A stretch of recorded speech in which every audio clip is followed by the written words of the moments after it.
Richard Eliezer itu memiliki tingkat kepatuhan yang sangat tinggi terhadap otoritas. Betul. Kasus penembakan Brigadir J, Baradae berpotensi bebas. Ahli hukum pidana Effendi Saragi dari Universitas Trisakti dan Alpi Sahari dari Universitas Muhammadiyah Sumatera Utara dalam sidang lanjutan Sambo CS yang digelar Rabu 21 Desember 2022 di Pengadilan Negeri Jakarta Selatan mengungkapkan terdakwa Baradae atau Richard Eliezer berpotensi mendapatkan pembebasan pidana terkait kasus pembunuhan Brigadir J.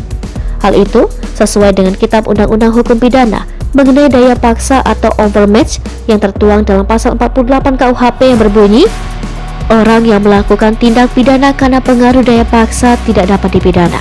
Hal ini sejalan dengan hasil pemeriksaan psikologi forensik yang dibeberkan oleh saksi ahli psikologi forensik sekaligus Ketua Asosiasi Psikologi Forensik Indonesia, Reni Kusumo Wardani, bahwa Baradae merupakan pribadi yang patuh dan taat terhadap figur otoritas.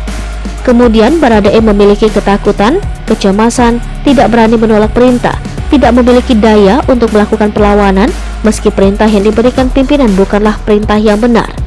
Roni Talapesi, kuasa hukum Richard Eliezer, mengatakan setelah mendengar kesaksian dari saksi ahli hukum dan saksi ahli pidana, pihaknya merasa diuntungkan, melihat harapan dan optimis akan mendapatkan penghapusan pidana. Kami melihat bahwa inilah realita, inilah fakta yang terjadi, bahwa klien kami pertama dari awal perkara ini kita sudah sampaikan tidak punya niat. Kedua, terkait keadaan psikologinya, tadi sudah disampaikan oleh psikologi forensik bahwa ada ketakutan, kemudian kecemasan ketika disuruh memilih untuk berpikir. Dia ada ketakutan yang sangat tinggi sehingga dia patuh dan taat yang sangat tinggi. Itu yang kita tangkap dari persidangan, ujar Roni Talapesi di Pengadilan Negeri Jakarta Selatan. Kuasa hukum Baradae berharap majelis hakim dan jaksa penuntut umum dapat melihat fakta-fakta tersebut. Ya, kalau secara konstruksi hukum pembunuhan rencana sudah jelas kemana, juga ahli dari kriminolog sudah sampaikan.